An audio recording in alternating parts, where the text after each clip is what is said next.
कंधे पर कपड़े का थान लादे और हाट बाजार जाने की तैयारी करते हुए नामदेव जी से पत्नी ने कहा, भगत जी, आज घर में खाने को कुछ भी नहीं है। आटा, नमक, दाल, चावल, गुड़ और शक्कर सब खत्म हो गया है। शाम को बाजार से आते हुए घर के लिए राशन का सामान लेते आइएगा। भक्त नामदेव जी ने उत्तर दिया, देखता हूं जैसी विट्ठल जी की कृपा। अगर कोई अच्छा मूल्य मिला तो निश्चय ही घर में आज धन धान्य आ जाएगा। पत्नी बोली, संत जी, अगर अच्छी कीमत ना भी मिले तब भी इस बुने हुए धान को बेचकर कुछ राशन तो ले आना। घर के बड़े बूढ़े तो भूख बर्दाश्त कर लेंगे, पर बच्चे अभी छोटे हैं, उनके लिए तो कुछ ले ही आना। जैसी मेरे विट्ठल की इच्छा। ऐसा कहकर भक्त नामदेव जी हाट बाजार को चले गए। बाजार में उन्हें किसी ने पुकारा, वाह साईं, कपड़ा तो बड़ा अच्छा बुना है और थोक भी अच्छी लगाई है। तेरा परिवार बसता रहे।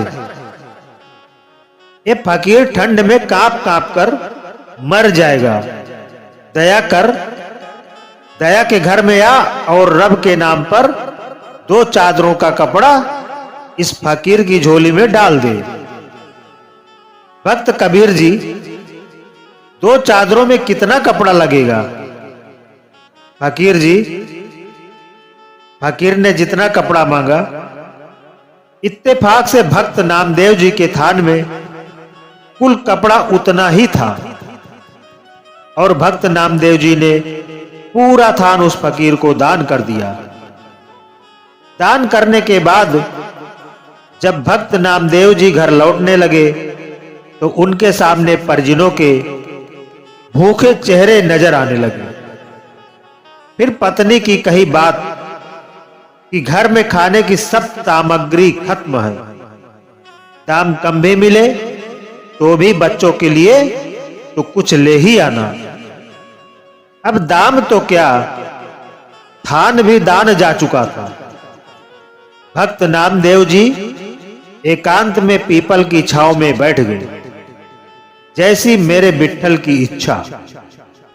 जब सारी सृष्टि की सार पूर्ति वो खुद करता है तो अब मेरे परिवार की सार भी वो ही करेगा।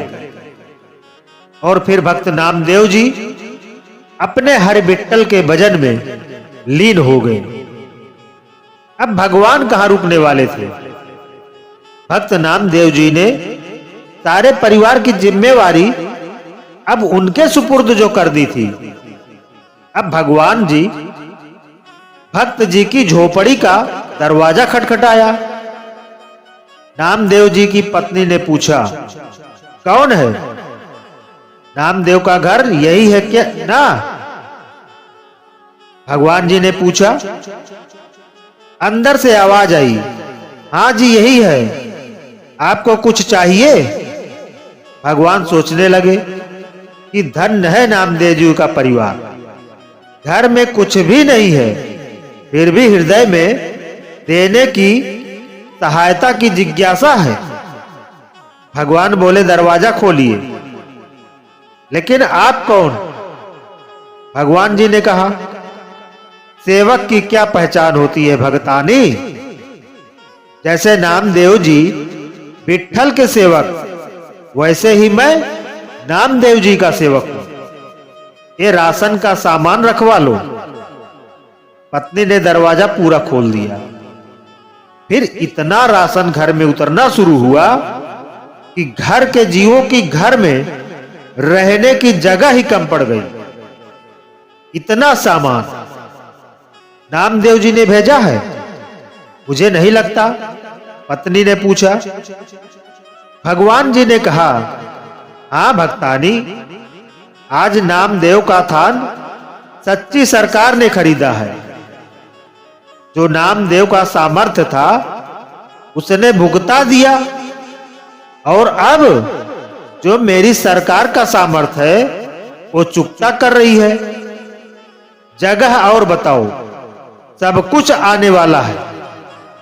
भगत जी के घर में शाम ढलने लगी और रात का अंधेरा अपने पांव पसारने लगा था। सामान रखवाते रखवाते पत्नी थक चुकी थी। बच्चे घर में अमीरी आते देख खुश थे। वो कभी बोरे से शक्कर निकाल कर खाते और कभी गुड़, कभी मेवे देखकर मन ललचाते और झोली भर भर कर मेवे लेकर बैठ जाते। उनके बालपन अभी तक तृप्त नहीं हुए थे। भक्त नामदेव जी अभी तक घर नहीं आए, पर सामान आना लगातार जारी था। आखिर पत्नी ने हाथ जोड़कर कहा, सेवक जी, अब बाकी का सामान संत जी के आने के बाद ही आप ले आना। हमें उन्हें ढूंढने जाना है, क्योंकि वो अभी तक घर नहीं आए हैं। भगवान जी बोले, वो तो गांव के बाहर पीपल के नीचे बैठकर विट्ठल सरकार का भजन सिमरन कर रहे हैं। अब परिजन नामदेव जी को देखने गए।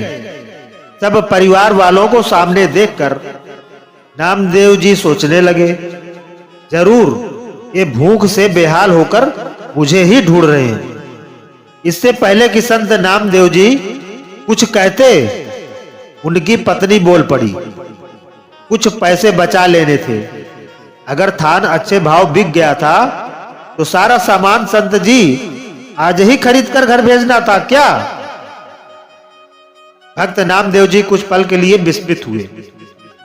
फिर बच्चों के खिलते चेहरे देखकर उन्हें एहसास हो गया कि जरूर मेरे प्रभु ने कोई खेल कर दिया है। पत्नी ने कहा, अच्छी सरकार को आपने थान बेचा और वो तो सामान घर में भेजने से रुकता ही नहीं था। पता नहीं कितने वर्षों तक का राशन दे गया। उससे मिन्नत करके रुकवाया, बस कर, बाकी संत जी के आने के बाद उनसे पूछकर कहीं रखवाएंगे। भक्त नामदेव जी हंसने लगे और बोले, वो सरकार है ही ऐसी, जब देना शुरू करते हैं तो सब लेने वाले थक जाते हैं। उसकी बख्शीश कभी भी खत्म नहीं होती। वो सच्ची सरकार की तरह सदा कायम रहती है। और ऐसा ही एक बार नहीं अनेक बार हुआ है। जब भी किसी सच्चे भक्त ने भगवान के प्रति अडिग श्रद्धा रखी है, भगवान ने उसकी हर विपदा दूर की है। भक्त और भगवान का ये संबंध हर युग में एक जैसा रहा है। चाहे वो त्रेता युग हो, द्वापर युग हो या कलयुग, सच्चे मन से की गई भक्ति और विश्वास के आगे भगवान भी अपने भक्तों के सामने झुक जाते हैं। भगवान नामदेव जी की हंसी के साथ ही जैसे एक अध्याय का अंत हुआ और नए अध्याय की शुरुआत। उनके चेहरे पर एक संतोष था जो केवल सच्चे भक्त को ही प्राप्त हो सकता है। उनकी पत्नी ने जब भगवान के भेजे सामान को घर में व्यवस्थित कर लिया, तब उन्होंने संत नामदेव जी को बताया कि किस तरह एक अज्ञात सेवक ने यह सारा सामान पहुंचाया था। नामदेव जी ने पत्नी से कहा, देखो भक्तानी, यह सब हमारे विट्ठल की कृपा है। वह हमारे परिवार की हर छोटी बड़ी चिंता का ख्याल रखता है और हमें सिखाता है कि दान, सेवा और भक्ति का मार्ग ही सच्चा मार्ग है। फिर एक दिन एक और प्रसंग घटित हुआ। नामदेव जी अपने मित्र संत तुकाराम जी के साथ भजन कीर्तन कर रहे थे। तुकाराम जी ने उनसे पूछा, नामदेव जी, आपके जीवन का यह अनुभव सच में अद्वितीय है। यह बताइए कि भगवान की कृपा कैसे बरसती है। नामदेव जी ने उत्तर दिया, तुकाराम जी, जब मनुष्य निष्काम भाव से भगवान की भक्ति करता है तब भगवान उसे बिना मांगे सब कुछ देते हैं। लेकिन ध्यान रहे, भक्ति का मतलब व्यापार नहीं, सच्ची श्रद्धा और समर्पण है। जब हम अपने सारे कर्म और जीवन की बागडोर भगवान को सौंप देते हैं तब वही हमारे जीवन के सारथी बन जाते हैं। तुकाराम जी मुस्कुराते हुए कहा, सचमुच नामदेव जी, आपका जीवन ही हमारी प्रेरणा है। आपने हमें सिखाया है कि भगवान की भक्ति और दान से बड़ा कोई पुण्य नहीं है। और इस प्रकार संत नामदेव जी और तुकाराम जी ने मिलकर गांव में भक्ति का ऐसा वातावरण बनाया कि लोग अपने दुख दर्द भूलकर भगवान की भक्ति में लीन हो गए।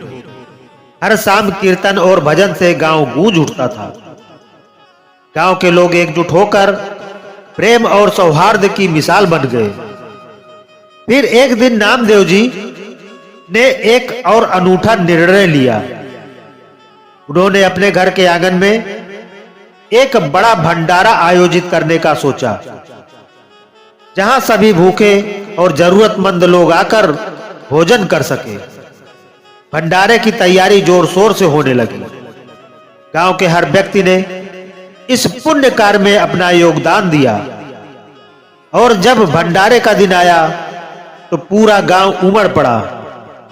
नामदेव जी ने स्वयं सेवा की और सभी को भोजन परोसा। भगवान विट्ठल के भंडारे में सभी ने तृप्त होकर भोजन किया और नामदेव जी को आशीर्वाद दिया। नामदेव जी ने कहा, यह सब भगवान की कृपा है। हम सब उसकी लीला के पात्र हैं। उसकी भक्ति और सेवा ही हमारा धर्म है। इस भंडारे के बाद नामदेव जी का नाम पूरे प्रदेश में फैल गया।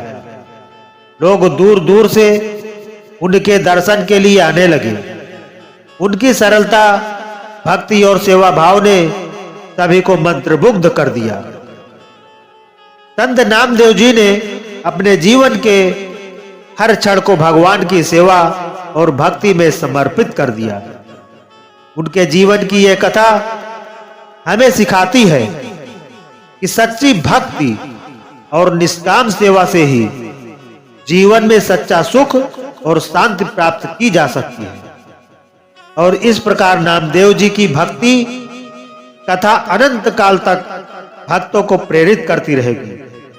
उनके जीवन के अनुभवों से हमें सिखाने का काम करती रहेगी कि भगवान की कृपा असीमित है और उसकी दया अनंत।